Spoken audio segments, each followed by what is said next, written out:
There are places so disturbing that even time seems afraid to touch them. Forgotten buildings, empty hallways, rooms where something terrible happened long ago. And tonight's story begins inside one of those places.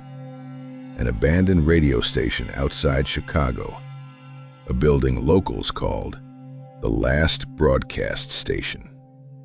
Because according to rumors, every night at exactly 1:33 a.m., the station would suddenly begin transmitting again, even though it had been shut down for nearly 20 years. What investigators discovered inside that building still remains unexplained. The station. The radio station closed in 1998 after a strange incident during a live broadcast. According to old reports, listeners suddenly heard screaming interrupt the program late one night. Then complete silence.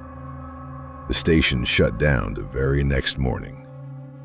Officially, the owners blamed technical problems, but former employees told a different story. They claimed one of the radio hosts vanished during the broadcast. No body, no evidence, just gone. After that night, people living nearby reported hearing static-filled voices coming from the empty building. Some even claimed old radios would randomly switch on by themselves, always at 1:33 a.m. Eventually, a paranormal investigation team decided to enter the station. 4 investigators, Ryan, Lisa, Connor, and Ethan, all experienced, all skeptical, at least in the beginning. Entering the building. The team arrived just after midnight. Rain hammered against the cracked windows as thunder echoed outside. The building looked dead.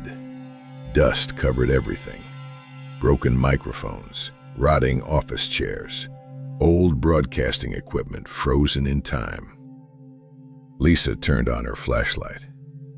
"Feels like nobody's touched this place in years." Connor laughed nervously. "Let's hope it stays that way." The deeper they walked inside, the stranger the atmosphere became. The air felt heavy. Static crackled softly through their audio equipment, even though nothing nearby had power. Then Ethan stopped walking. "Guys?" Everyone turned. From somewhere deeper inside the station, they heard music playing. An old jazz song. Faint, distorted, but definitely real. The broadcast room.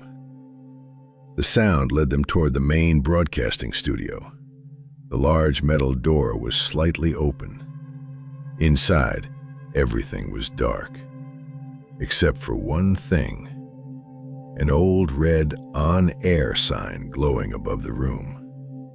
Ryan stared in disbelief. "That's impossible." The station had no electricity, yet the sign was glowing bright red. Suddenly, their EMF detectors exploded with activity, beeping non-stop. Lisa slowly aimed the camera around the room, and then they heard a voice. Not from the hallway, not from their equipment, from the radio microphone sitting in the center of the room.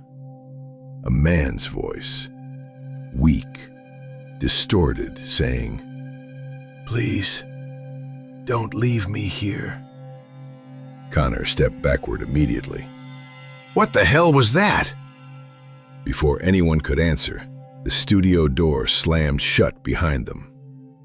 Bang! The room went completely dark. The figure. Panic spread instantly. Ryan tried opening the door. Locked. Ethan grabbed his flashlight. The beam shook violently across the studio walls. Then Lisa whispered, Someone's standing there.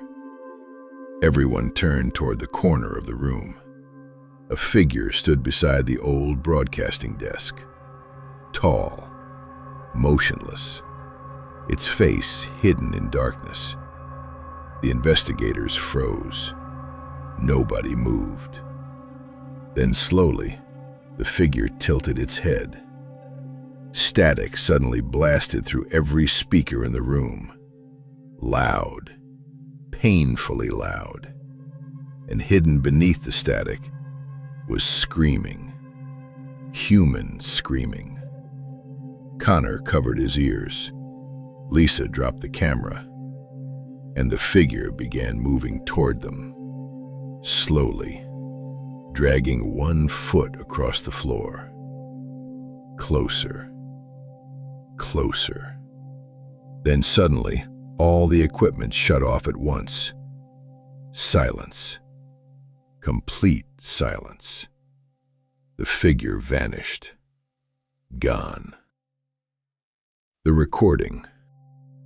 The team escaped the station moments later, shaken, terrified, but alive. The next morning, they reviewed the camera footage.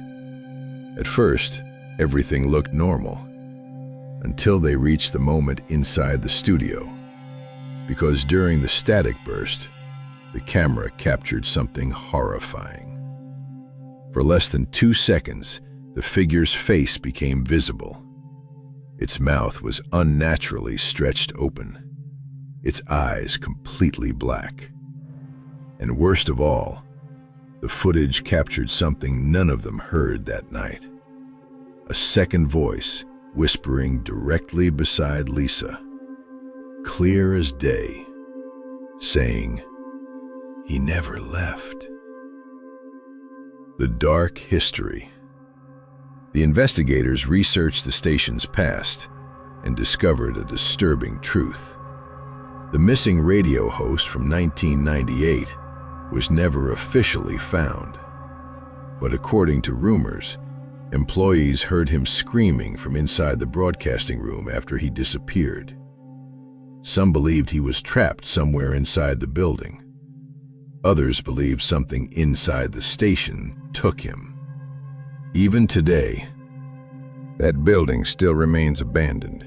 Even the police refuse to enter after dark, and locals completely avoid that road.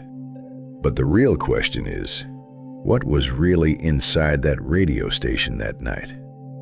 A ghost?